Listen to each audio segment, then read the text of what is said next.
UPSC prelims examination 2026 बहुत नजदीक है और जब बात पॉलिटी सब्जेक्ट की आती है तो उसमें कुछ जगह ऐसी होती है जहां पर हमें कंफ्यूजन बहुत ज्यादा होता है।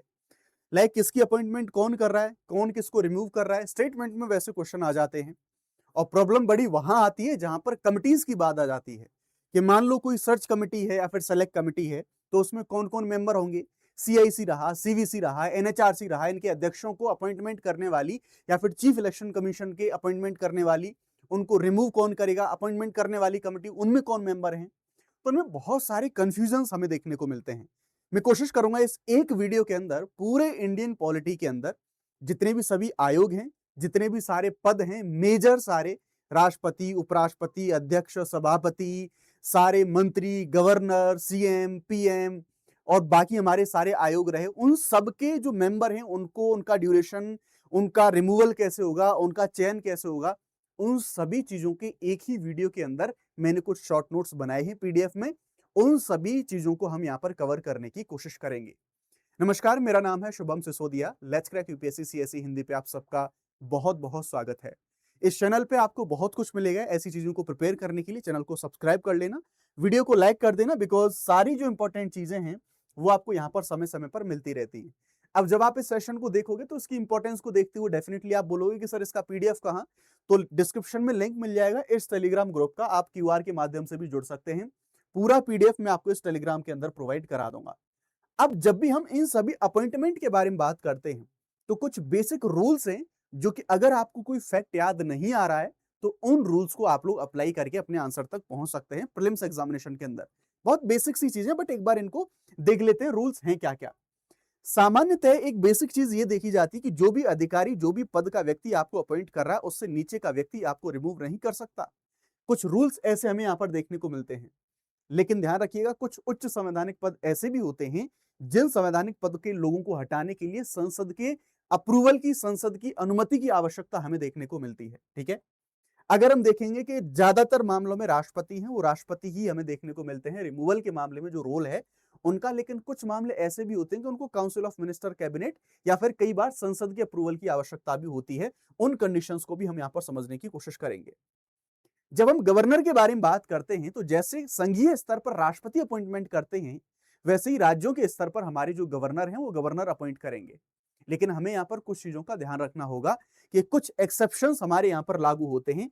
जैसे कुछ कंडीशन, जैसे हमारे राज्य लोक सेवा आयोग है, चाहे हमारा राज्य निर्वाचन आयोग रहा, इनके मेंबर और जो अध्यक्ष हैं उनकी अपॉइंटमेंट भले ही गवर्नर करें, पर रिमूवल उन्हें केवल और केवल राष्ट्रपति के द्वारा किया जा सकता है, जो सर्टेन प्रोसेस है उनके अंदर। तो सबसे पहले हमने इन कुछ बेसिक रूल्स को देखा। अब हम समझने की कोशिश करते हैं इन टेबल्स के माध्यम से। इन टेबल से आपको रिवीजन करना आसान होगा, इसलिए मैंने आपसे कहा है कि आप एक बार जो टेलीग्राम है, टेलीग्राम पे जाके उन सब चीजों को डाउनलोड कर लेना, आसान हो जाएगा आपके लिए। देखो, सबसे पहले हम यूपीएससी के बारे में बात करते हैं। यूपीएससी के अध्यक्ष हैं या सदस्य हैं, उन सबकी जो अपॉइंटमेंट है, अपॉइंटमेंट कौन करेगा? राष्ट्रपति के द्वारा अपॉइंटमेंट करी जाएगी। और रिमूवल कौन करेगा? राष्ट्रपति ही उनका रिमूवल करेंगे। लेकिन वो ऐसा नहीं मनमाने तरीके से। रिमूवल जो करा जाएगा वो जो हमारे सुप्रीम कोर्ट के जजेस हैं उनकी तरह सुप्रीम कोर्ट की जांच के बाद में कदाचार, यहां पर सुप्रीम कोर्ट जांच करेगा कदाचार की। और वो जांच करने के बाद ही जो यहां पर ये जांच है पूरी संसदीय प्रक्रिया के अनुसार भी जो चीजें हैं वो हमें देखने को मिल सकती हैं। तो उसके बाद में इनको रिमूव करा जाएगा, यानी कि राष्ट्रपति हटाएंगे, बट एक सर्टेन प्रोसीजर है, उसको हमें यहाँ पर फॉलो करना पड़ेगा। तो उन डिटेल में नहीं जाएंगे, केवल की फैक्ट है उनको हमें रिवाइज करना है अंडर आर्टिकल 317। अब बात करेंगे यूपीएससी के अध्यक्ष और जो सदस्य हैं उनका टेन्योर कितना है।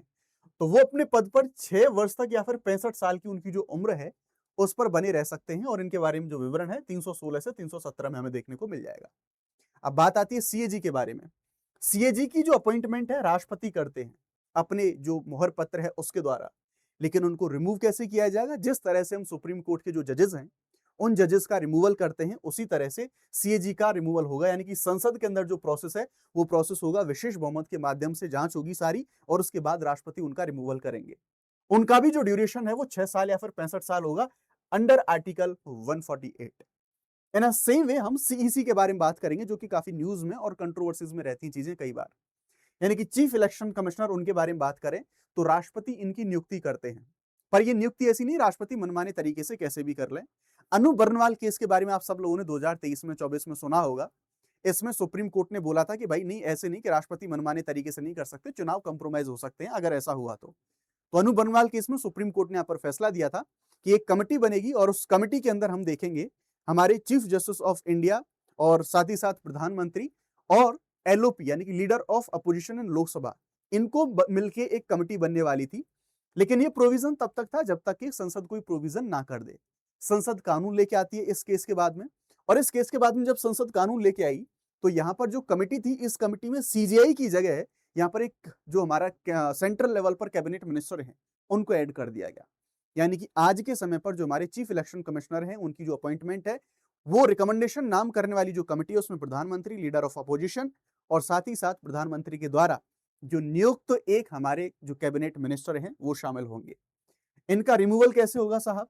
तो सुप्रीम कोर्ट के जो जजेस हैं, जैसे उनका रिमूवल होता है संसद में विशेष बहुमत की जांच के अनुसार, वैसे रिमूवल होगा। फाइनली राष्ट्रपति उनका रिमूवल करेंगे 324 क्लॉज 5 उसके अनुसार। इनका जो कार्यकाल है वो 6 वर्ष या फिर 65 वर्ष वो होगा। Under article 324 election commission of India की बात यहां पर करी जाती है।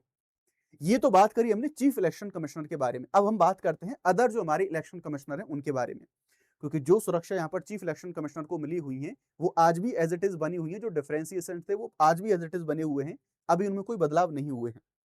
ये भी राष्ट्रपति चयन समिति की सिफारिश पर इनको जो है नियुक्त करेंगे, लेकिन जो रिमूवल है उनका, वो रिमूवल चीफ इलेक्शन कमिश्नर की एड एंड एडवाइस के अनुसार राष्ट्रपति के द्वारा किया जा सकता है। ये चीज हमें एक इंपॉर्टेंट ट्रैप होता है, इसको समझने की कोशिश करेंगे। चीफ इलेक्शन कमिश्नर की जो सिफारिश है उसकी आवश्यकता पड़ेगी। मतलब समटाइम्स हम ये कहते हैं कि चीफ इलेक्शन कमिश्नर को कार्यकाल की सुरक्षा मिली हुई है, लेकिन इनको चीफ इलेक्शन कमिश्नर के कहने के अनुसार इनका रिमूवल यहां पर किया जा सकता है। ये इंपॉर्टेंट है, यहां पर ज्यादा कड़े प्रोविजन है, यहां पर आसानी से इनको उठाया जा सकता है, इनको इतनी सुरक्षा नहीं मिली हुई है। 6-65 वर्ष कार्यकाल सबका समान होगा। 324 क्लॉज 5 के अंदर ये बातें यहाँ पे करी गई हैं। तो ये टेबल आपको मदद करेगी रिवाइज करने में, बार बार इसलिए बोला मैंने। हम बात करते हैं फाइनेंस कमीशन के बारे में। राष्ट्रपति हर 5 वर्ष पर एक फाइनेंस कमीशन की स्थापना करते हैं, जिसका काम होता है जो सरकार के पास टैक्स या फिर पूल होता है उसका पैसे का वितरण कैसे होता है उसकी रिकमेंडेशन देना, जो कि बाध्यकारी नहीं होती। तो सीधी सी बात है, अपनी रिपोर्ट देने के बाद में रिमूवल का ऐसा कोई प्रोसीजर बनता नहीं, अपने आप वो भंग हो जाता है अपना काम करने के बाद में। ये कैसे इनकी सेवा शर्तें क्या होंगी, 5 साल के बाद में भी चीजें बढ़ाई जा सकती हैं, बट राष्ट्रपति का निर्धारण होता है अंडर आर्टिकल 280 हमें देखने को मिलती है। अब NCSC, national commission of scheduled caste, इसके सदस्य और अध्यक्षों के बारे में बात करेंगे तो राष्ट्रपति इनकी अपॉइंटमेंट करेंगे, और जब रिमूवल की बात हम करेंगे तो राष्ट्रपति के द्वारा ही रिमूवल करा जाएगा। राष्ट्रपति आराम से हटा सकते हैं, सुप्रीम कोर्ट में जांच वो सब चीजों की आवश्यकता नहीं पड़ेगी। 3 साल का टेन्योर होता है इनका under article 338। NCSC, national commission on scheduled tribe यानी कि अनुसूचित जनजातियों के लिए राष्ट्रीय आयोग, सेम चीजें हैं। ऊपर वाली राष्ट्रपति नियुक्त करेंगे, यहां पर एनसीएससी के समान ही, और यहां पर भी 3 साल। 338 ए में प्रोविजन है। एनसीबीसी, पहले एनसीबीसी हमारा संवैधानिक दर्जा इसको प्राप्त नहीं था, लेकिन आप जानते हैं 102वां हमारा संविधान संशोधन विधेयक जो आता है उसके अनुसार हमने इसको संवैधानिक दर्जा दिया, और आर्टिकल 338 बी के अंदर हमने इसको यहाँ पे प्रतिस्थापित करा। इसकी भी सभी नियुक्तियां राष्ट्रपति के द्वारा होंगी, राष्ट्रपति इसको रिमूव करेंगे। 3 वर्ष इनका टेन्योर होगा। 338 बी में इनका जिक्र हमें देखने को मिलेगा। और यूपीएससी का एक नया उभरता हुआ favourite topic, attorney general of India, prelims mains दोनों में क्वेश्चन यहां से पूछे जा रहे हैं। इनकी नियुक्ति राष्ट्रपति करते हैं, राष्ट्रपति के प्रसाद पर्यंत बने रहते हैं, सरकार के सबसे बड़े वकील होते हैं। कोई निश्चित कार्यकाल नहीं होता, जब मन करेगा राष्ट्रपति नियुक्त करेंगे, जब मन करेगा राष्ट्रपति हटा देंगे। ठीक है, ऑफिशियल एम्प्लॉय इनको नहीं माना जाता। राष्ट्रपति के प्रसाद पर्यंत यानी कि प्लेजर पे चीजें चलती हैं अंडर आर्टिकल 76। ये हमें एक संवैधानिक पद देखने को मिलता है। सारे संवैधानिक पदों को हम पहले देख रहे हैं। देन माइनॉरिटी के लिए हमारा विशेष अधिकारी राष्ट्रपति अपॉइंट करेंगे, राष्ट्रपति हटाएंगे, जैसा निर्धारण करेंगे राष्ट्रपति। 350 बी के अंदर सारे प्रोविजन है, ये हमें यहाँ पर देखने को मिल जाते हैं। इलेक्शन कमीशन ऑफ इंडिया के बारे में जब मैं आपको बात कर रहा था उन सभी लोगों को हटाने के बारे में, तो जैसा मैंने आपको बताया कि जो चीफ इलेक्शन कमिश्नर हैं उनको केवल सुप्रीम कोर्ट के जज की तरह पूरा जो कदाचार की प्रक्रिया है संसद के द्वारा अपना के, और यहाँ पर ये डिफरेंस है कि इनको इतनी सुरक्षा प्राप्त नहीं है, जैसा मैंने आपको बताया।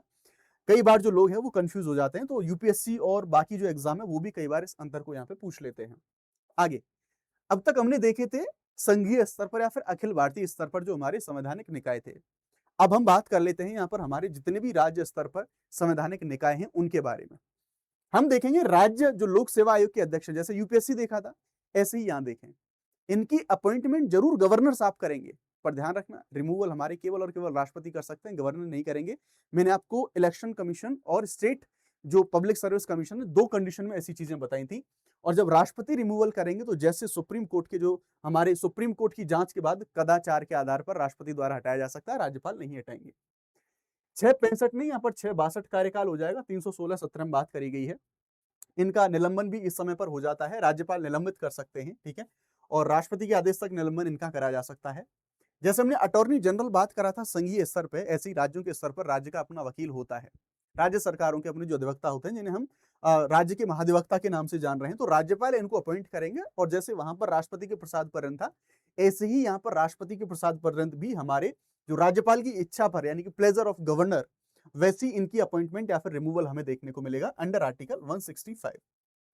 अब बात कर रहे हैं राज्य निर्वाचन आयुक्त के बारे में। जैसे हमने वहां बात करी थी इलेक्शन कमीशन इंडिया के बारे में, यहां पर इनकी जो अपॉइंटमेंट है वो स्टेट के गवर्नर करेंगे। बट रिमूवल जैसा मैंने बताया कि जिस तरह से हाईकोर्ट के जजेस को हम हटाते हैं अगेन बाई प्रेसिडेंट, और वो भी संसद के अंदर पूरा प्रोसेस फॉलो करके, वैसे उसकी जांच के बाद ही राष्ट्रपति हटा सकते हैं। अपॉइंट कौन कर रहा है? गवर्नर। हटा कौन रहा है? राष्ट्रपति। और ये आर्टिकल 243 के 243 ZA यहां पर हमें विवरण देखने को मिलेगा। राज्य वित्त आयोग, इनके बारे में बात कर लेते हैं। तो वहां पर भी हम देख रहे थे, वहां पर राष्ट्रपति कर रहे थे हर 5 वर्ष में, यहाँ पे राज्यपाल करेंगे। राज्यों का वित्त आयोग है, कोई विशेष प्रक्रिया यहाँ पर हटाने की नहीं है। और अंडर आर्टिकल 243I ये हमें देखने को मिलेगा। देन हम देखेंगे राज्य सूचना आयोग। राज्य सूचना आयोग के बारे में हम बात करें तो राज्यपाल, इसमें जो भी मेंबर वगैरह होंगे राज्यपाल के द्वारा अपॉइंट किए जाएंगे। एक कमिटी बनेगी, उस कमिटी में कौन कौन होगा? सीएम लीडरशिप में होंगे, और सीएम के द्वारा नेतृत्व करा जाएगा समिति की सिफारिश पर। और समिति में कौन कौन होगा? आपके सीएम होंगे, लीडर ऑफ अपोजिशन होंगे, और कैबिनेट मंत्री हैं वो कुछ होंगे। इन लोगों के द्वारा शामिल एक कमेटी बनेगी, वो इनकी अपॉइंटमेंट यहाँ पर कर रही होगी। लेकिन सुप्रीम कोर्ट का संदर्भ लेके राज्यपाल हैं वो इनका रिमूवल कर सकते हैं, ठीक है। ये चीजें तो केंद्र सरकार के द्वारा निर्धारित करी जाएंगे इनके कि कितना कार्यकाल है, वो सारी चीजें। इसके बाद काफी क्रिटिसिज्म भी हुआ था कि ये सारी चीजें कंप्रोमाइज हो सकती हैं, सरकार ने बदलाव किए थे। आरटीई एक्ट 2005, ये कुछ जो बदलाव हैं या फिर जो रेफरेंसेस हैं वो हमें देखने को मिल सकते हैं। अब बात करते हैं कुछ जुडिशियल लेवल पर, है ना, यानी कि जुडिशियल लेवल पर अगर हम देखेंगे न्यायपालिका के स्तर पर इनका रिमूवल एंड ऑल ये सब कैसे होगा। देखेंगे भारत के मुख्य न्यायाधीश चीफ जस्टिस ऑफ इंडिया, तो आप सब लोग जानते हैं कॉलेजियम व्यवस्था, जो कि सेकंड जज केस से शुरुआत होती है और प्रेजेंट में थर्ड जज केस, वहां से हम चीजों को कंटिन्यू कर रहे हैं। तो उसके अनुसार ही अगर हमारे जो भी चीफ जस्टिस ऑफ इंडिया हैं, इसमें ध्यान रखेंगे हम हमारे जो भी जजेस केस यानी कि सेकंड या फिर थर्ड जज केस से जो परंपरा बनती आई है कि सीनियोरिटी के बेसिस पर, यानी कि सुप्रीम कोर्ट का जो भी सीनियर मोस्ट जज होगा उसको हम चीफ जस्टिस ऑफ इंडिया बनाते हैं। लेकिन उसे शपथ या फिर उसकी नियुक्ति कौन करते हैं? राष्ट्रपति के द्वारा। परंपरा है, ये कॉन्स्टिट्यूशन में मेंशन नहीं है। समटाइम यूपीएससी ऐसे हमें जो ट्रैप है वो ट्रैप प्रोवाइड कराता है, उनसे हमें बच के रहना है। अब कई बार अगर मान लो ऐसे आपको स्टेटमेंट में या फिर कोई लाइन आपको देखने को मिल जाए प्रीलिम्स के अंदर कि क्या कभी ये सीनियोरिटी का जो प्रोविजन है, क्या इनका कभी वायलेशन हुआ है? यस, हुआ है। आपने कुछ जो लोग हैं, MH बेग जो हमारे जज साहब थे, और साथ ही साथ AN रे जो हमारे जज साहब थे, जो कंट्रोवर्सीज हुई और उनके बाद उन सब जजेस ने रेजिग्नेशन दिए, उन कहानियों के बारे में आपने सुना होगा अगर अपनी क्लासेस में आपने पढ़ा होगा तो वरिष्ठता के आधार पर कन्वेंशन है, उस कन्वेंशन को, परंपरा को हम फॉलो करते आ रहे हैं। बट जब उनके रिमूवल की बात करेंगे तो राष्ट्रपति के द्वारा रिमूवल करा जाएगा, और बड़ी कठिन प्रक्रिया होती है। दोनों सदनों में संसद के विशेष बहुमत के प्रस्ताव के बाद में इन चीजों को यहाँ पे लागू किया जाएगा। 65 साल की जो उम्र है, ध्यान रखेंगे सुप्रीम कोर्ट के जो जजेस हैं उन जजेस के लिए ऐसा हमारा कोई फिक्स टेन्योर नहीं है। एज का जरूर दिया गया है कि इतनी उम्र तक, पर ये नहीं है 4 साल 5 साल 6 साल, वो कितने साल अपने वो कार्यकाल है उस कार्यकाल में बने रहेंगे, तो ये ध्यान रखना होगा। आर्टिकल 124 में चीजें मेंशन है। अदर सुप्रीम कोर्ट के जो जजेस हैं उनको भी कॉलेजियम की सिफारिश के आधार पर जो राष्ट्रपति है वो राष्ट्रपति नियुक्त करेंगे। अब ये कॉलेजियम क्या है? तो वही जो हम फर्स्ट जज केस, SP गुप्ता केस, या फिर second advocate on records case, और थर्ड जज केस और फोर्थ जज केस। तो जो थर्ड जज केस के बाद में जो कॉलेजियम न्यायाधीशों का समूह बनता है, यानी कि जिसमें एक हमारे CJI होंगे और 4 सुप्रीम कोर्ट के वरिष्ठतम न्यायाधीश होंगे, उनसे मिलकर एक कॉलेजियम बनेगा जो कि राष्ट्रपति को नाम भेजेगा। राष्ट्रपति उस नाम पर सहमति जताएंगे, तब जाके एक व्यक्ति को सुप्रीम कोर्ट का जो जज है वो जज यहाँ पर नियुक्त किया जाएगा। लेकिन जब उसको रिमूव करना है तो सिद्ध कदाचार और अक्षमता, उनके आधार पर जो संसद है वो जांच करेगा, और तब जाके उनका जो रिमूवल है वो होगा। ये भी 65 साल तक सारे बने रहेंगे अंडर आर्टिकल 124 चीजें। हाई कोर्ट के जो जजेस हैं, हाई कोर्ट के मुख्य न्यायाधीश स्पेशली, तो राष्ट्रपति उनकी जो अपॉइंटमेंट है वो करेंगे, पर CJI और संबंधित हाई कोर्ट के मुख्य न्यायाधीश और राज्य के राज्यपाल के परामर्श के बाद तब राष्ट्रपति इन अपॉइंटमेंट को कर रहे होंगे। हटाया कैसे जाएगा? राष्ट्रपति के द्वारा ही हटाया जाएगा संसद के विशेष बहुमत से। और इनकी जो कार्यकाल है वो 62 वर्ष तक है। अंडर आर्टिकल 217 इनके बारे में जो सारे जिक्र हैं वो किए जाते हैं।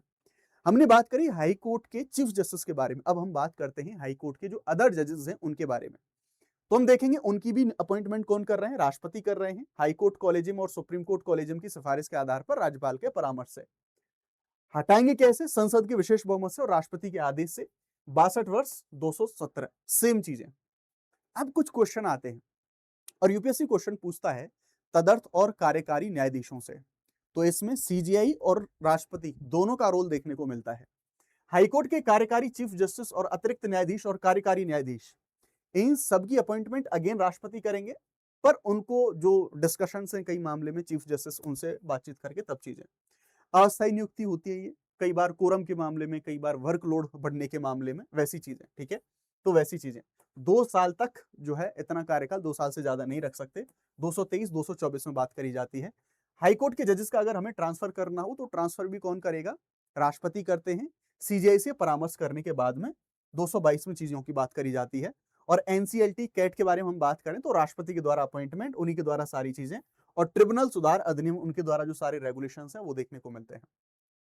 अब और कुछ इंपॉर्टेंट नियुक्तियां, जैसे या फिर इलेक्शंस के बारे में हम बात करें, जैसे हम कहते हैं कि जो भारत के राष्ट्रपति हैं, उपराष्ट्रपति हैं, ये सारे लोग हैं, कौन इनको अपॉइंट करेगा? अब खुद भारत के राष्ट्रपति, तो भारत के राष्ट्रपति का जो इलेक्शन है, यानी कि सभी इलेक्शंस के बारे में अगर हम बात करें, तो जो भारत के राष्ट्रपति का इलेक्शन होता है एक निर्वाचक मंडल के द्वारा होता है। इस निर्वाचक मंडल में संसद यानी कि लोकसभा, राज्यसभा, ध्यान रखना इस निर्वाचक मंडल में केवल इलेक्टेड मेंबर होते हैं। इन इलेक्टेड मेंबर में लोकसभा, राज्यसभा, इनके केवल इलेक्टेड मेंबर, सभी राज्यों की विधानसभाएं, नॉट परिषद, विधानसभाओं के इलेक्टेड मेंबर केवल, नॉट नॉमिनेटेड, और साथ ही साथ पुदुचेरी और दिल्ली 70वें संविधान संशोधन के द्वारा इनको ऐड करा गया और इनको यहां पर शामिल कराया गया राष्ट्रपति के निर्वाचक मंडल के अंदर। ध्यान रखना, राष्ट्रपति के चुनाव में नॉमिनेटेड मेंबर को कोई जगह नहीं मिलती, इनके द्वारा इनको अपॉइंट करा जाएगा। ठीक है, अब ये जेएनके को हम हटा देंगे अभी। संविधान के उल्लंघन पर, यानी कि इनको रिमूव कैसे किया जाएगा? अगर संविधान का उल्लंघन करते हैं तो प्रॉपर महाभियोग लगता है, दोनों सदनों में विशेष बहुमत से ये महाभियोग है पूरा, वो महाभियोग चल रहा होगा। ठीक है, अब आर्टिकल 52, 54, 56, 51 पकानिको का द्वयोदशम, वो ट्रिक मैंने आपको पूरी बता के रखी हुई है राष्ट्रपति के याद करने के लिए। भारत के उपराष्ट्रपति जो इनका रिमूवल करेगा, ध्यान रखना, यानी कि राष्ट्रपति के रिमूवल में जो लोग वोट कर रहे होंगे वो केवल और केवल पार्लियामेंट के होंगे, वो नॉमिनेटेड भी, वो इलेक्टेड भी होंगे। ठीक है, उनमें हमें स्टेट या फिर यूटी के मेंबर देखने को नहीं मिलेंगे। तो जो लोग इनको हटाने में होंगे राष्ट्रपति को, वही लोग वोट कर रहे होंगे उपराष्ट्रपति के लिए। उपराष्ट्रपति के इलेक्शन में हम देखेंगे संसद के दोनों के सदनों के द्वारा निर्वाचित होते हैं, और ये जो दोनों सदन यानी कि लोकसभा, राज्यसभा, इसमें नॉमिनेटेड भी होते हैं और इलेक्टेड भी होते हैं, दोनों मेंबर शामिल होंगे। लेकिन जब इनके रिमूवल की बात आएगी, क्योंकि आप जानते हैं भारत के जो उपराष्ट्रपति हैं वो राज्यसभा के पदेन सभापति होते हैं, तो जब मैं इनको हटाने की बात करूंगा वैसी कंडीशन में आप देखेंगे कि इनका जो हटाना होता है वो प्रभावी बहुमत से होता है, इफेक्टिव मेजोरिटी जिसे हम कहते हैं। उस इफेक्टिव मेजोरिटी से इनको हटाया जा सकता है और लोकसभा साधारण बहुमत से अनुमति देती है। कोई आधार बताना जरूरी नहीं, ये इनसे रिलेवेंट जो आर्टिकल है वो हमें देखने को मिलेंगे। प्रधानमंत्री की नियुक्ति भारत के राष्ट्रपति करते हैं, किसी को भी उठा के नहीं कर सकते। जो भी लोकसभा में बहुमत पाया हुआ दल है उस दल के नेता को वो प्रधानमंत्री यहां पर बना रहे होते हैं। ठीक है, और हटाता कौन है? वो राष्ट्रपति की प्रसाद पर्यंत पद पर बने रहते हैं। इसका मतलब नहीं है राष्ट्रपति कभी भी हटा दें, नहीं, जब तक उनके पास लोकसभा के अंदर बहुमत है उनको कोई नहीं हटा सकता, बट जब भी हटाएंगे राष्ट्रपति हटाएंगे। अंडर आर्टिकल 75 यहां पर बात करी जाती है। काउंसिल ऑफ मिनिस्टर के बारे में अगर अपन लोग बात करें तो प्रधानमंत्री की सलाह पर प्रधानमंत्री को राष्ट्रपति नियुक्त करेंगे, लेकिन जब बाकी मंत्रियों की नियुक्ति की बात आएगी तो प्रधानमंत्री की सलाह लेंगे वहां पर जो हमारे राष्ट्रपति साहब हैं और तब उनको नियुक्त करेंगे। राष्ट्रपति की इच्छा पर्यंत उनकी सारी की सबकी सब जो पद हैं वो अपने पद पर बने रहते हैं, लेकिन जब तक मेजोरिटी है लोकसभा में उनको बिना प्रधानमंत्री के कहने पर उनको नहीं हटाया जाएगा। 74, 75 में बात करते हैं। और इस तरह से गवर्नर के बारे में हम बात करेंगे। जो राज्यों के अंदर राज्यपाल होते हैं, राष्ट्रपति के द्वारा उनको नियुक्त करा जाएगा और राष्ट्रपति ही के प्रसाद पर्यंत वो यहां पर बने रहते हैं। हटाने के लिए ऐसा कोई प्रोसेस नहीं है। 155, 56 में जब राष्ट्रपति चाहें नियुक्त कर दें, जब राष्ट्रपति चाहें तब हटा दें, ये गवर्नर की स्थिति है। सेम है सीएम के बारे में, तो सीएम का अपॉइंट करना राज्यपाल के द्वारा, इसी तरह से विधानसभा के अंदर बहुमत दल के नेता को, और रिमूवल करना भी राज्यपाल की इच्छा पर्यंत पर अंडर आर्टिकल 164। मंत्रिपरिषद के बारे में सेम चीज चलेगी जैसे संघीय स्तर पर, तो यहाँ पर भी जो सीएम की सलाह पर राज्यपाल के द्वारा और इधर गवर्नर की ही प्रसाद पर्यंत चीजें देखने को मिलेंगी 163-64 में। अटॉर्नी जनरल ऑफ इंडिया राष्ट्रपति के द्वारा अपॉइंट करे जाएंगे, राष्ट्रपति की इच्छा पर 76 बात कर चुके हैं, माध्यमिकता के बारे में बात कर चुके हैं, लेकिन सॉलिसिटर जनरल और एडिशनल सॉलिसिटर जनरल उनके बारे में बात करें तो औपचारिक रूप से राष्ट्रपति नियुक्त करते हैं, but cabinet committee on appointment उसका रोल हमें यहाँ पर देखने को मिलता है। तो ये हमारी स्टैट्यूटरी जो पद हैं वो हमें देखने को मिलते हैं।